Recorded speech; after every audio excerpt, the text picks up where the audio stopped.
अस्सलामुअलैकुम दोस्तों, आज हम डिस्कस करने वाले हैं फोटोसिंथेसिस के साइक्लिक इलेक्ट्रॉन पाथवे को। बेसिकली पिछले वीडियो में हमने फोटोसिंथेसिस को डिस्कस किया और डिस्कस करते वक्त हमने ये कहा था कि बेसिकली जो फोटोसिंथेसिस का प्रोसेस है वो दो स्टेप्स पर होता है। एक है लाइट रिएक्शन, दूसरा है डार्क रिएक्शन। डार्क रिएक्शन को हमने नहीं पढ़ा, जो हम अगले आने वाली वीडियोस में कवर करेंगे। और बेसिकली लाइट रिएक्शन एक ऐसा अमल है जिसमें लाइट की नीड होती है, जिसमें लाइट रिस्पॉन्सिबल होता है। अगर लाइट प्रेजेंट ना हो तो लाइट रिएक्शन अकर्स नहीं हो सकता। और लाइट रिएक्शन को दोस्तों फोस्फोराइलेशन, फोटो फोस्फोराइलेशन भी कहा जाता है, यानी दोस्तों formation of ATP in the presence of sunlight.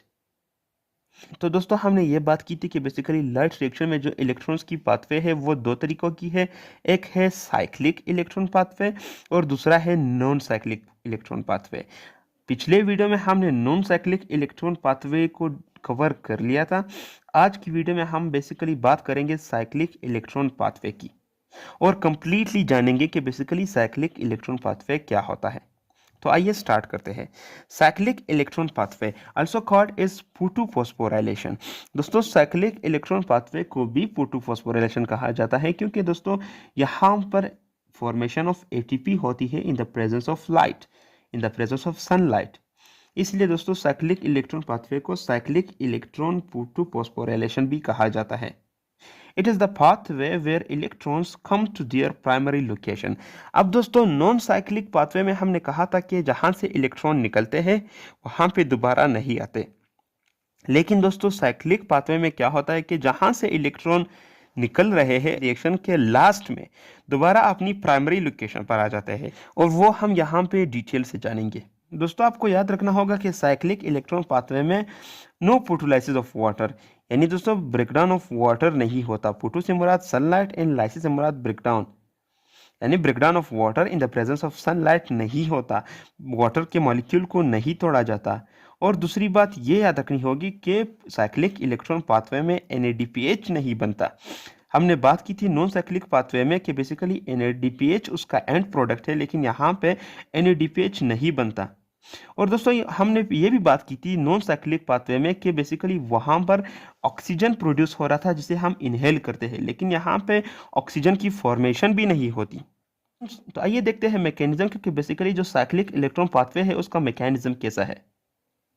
दोस्तों आपको पता है कि यहाँ पर क्या है, सन प्रेजेंट है और सन एनर्जी प्रोवाइड करता है फोटोसिंथेटिक पिगमेंट्स को।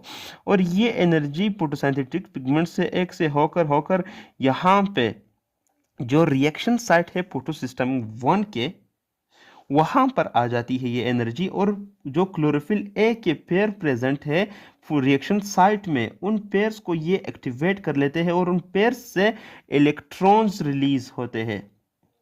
और वो इलेक्ट्रॉन रिलीज होकर कहां पर जाते हैं, प्राइमरी इलेक्ट्रॉन एक्सेप्टर साइट पर।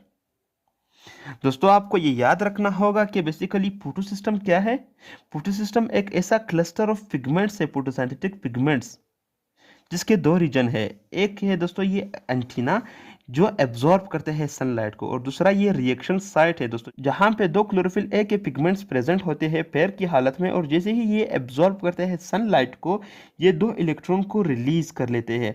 और फिर दोस्तों आमतौर पर क्या होता है कि जो इलेक्ट्रॉन है उसकी एनर्जी को डिक्रीज करके दोबारा वो अपने स्टेबल हालत में पहुंच जाते हैं। लेकिन दोस्तों फोटोसिंथेसिस के प्रोसेस में ऐसा नहीं होता, बल्कि जो इलेक्ट्रॉन्स एनर्जाइज्ड हुए थे वो कहां पर चले जाते हैं, प्राइमरी इलेक्ट्रॉन एक्सेप्टर साइट पर, और वहां से दोस्तों ये इलेक्ट्रॉन ट्रांसपोर्ट चेन में इंटर हो जाते हैं। तो दोस्तों सबसे पहले जो एनर्जाइज्ड इलेक्ट्रॉन है, यानी जो इलेक्ट्रॉन जिनमें एनर्जी प्रेजेंट होती है, वो कुछ प्रोटीन से गुजरती है।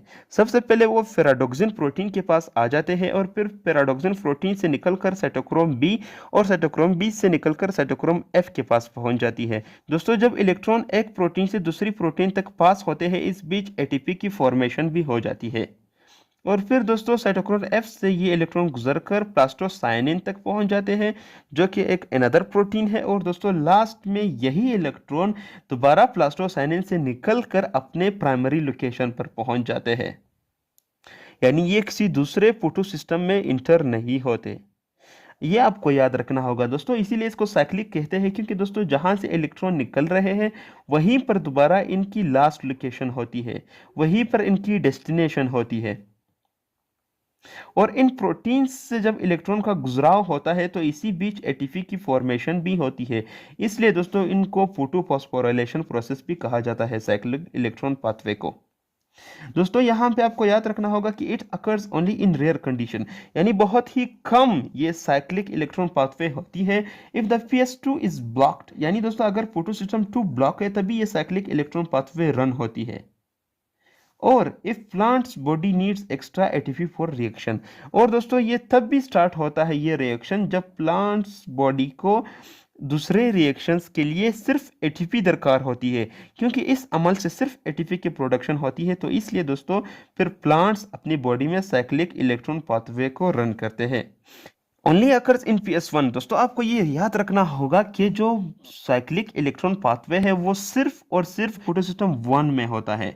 दोस्तों साइक्लिक इलेक्ट्रॉन पाथवे में फोटोसिस्टम 2 इन्वॉल्व नहीं होता, सिर्फ फोटोसिस्टम 1 इन्वॉल्व होता है।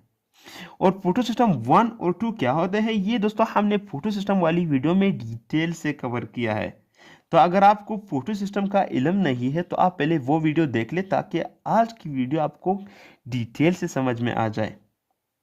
तो दोस्तों यही बेसिकली फिनोमेना थी। एक बार फिर मैं रिवाइज करता हूँ कि बेसिकली होता क्या है कि सनलाइट से लाइट आकर फोटोसिंथेटिक पिगमेंट्स पर पड़ जाती है और फोटोसिंथेटिक पिगमेंट्स इस लाइट को एब्जॉर्ब कर लेते हैं। फिर दोस्तों ये सन एनर्जी जो एब्जॉर्ब हुई है वो पिगमेंट से होते होते यहाँ पे जो क्लोरोफिल ए का पेयर प्रेजेंट है रिएक्शन साइट में वहां पर पहुंच जाती है और वो इस पेयर को एक्टिवेट कर देते हैं। जो क्लोरोफिल ए के पेयर है उसे एक्टिवेट किया जाता है और एक्टिवेशन के दौरान ही इस पेयर के इलेक्ट्रॉन अनस्टेबल हो जाते हैं, एनर्जाइज्ड हो जाते हैं, इनिशिएट हो जाते हैं और वो इस पेयर से निकलकर प्राइमरी इलेक्ट्रॉन एक्सेप्टर साइट पर चले जाते हैं।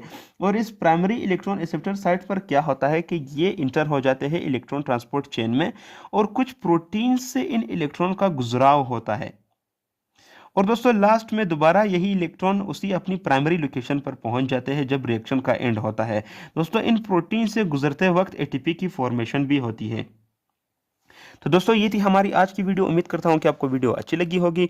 कोई भी सवाल हो, कैसा भी सवाल हो दोस्तों आप मुझसे पूछ सकते हैं, बस एक कमेंट करके। मिलते हैं अपनी अगली आने वाली वीडियो में, तब तक के लिए दोस्तों अल्लाह हाफिज़।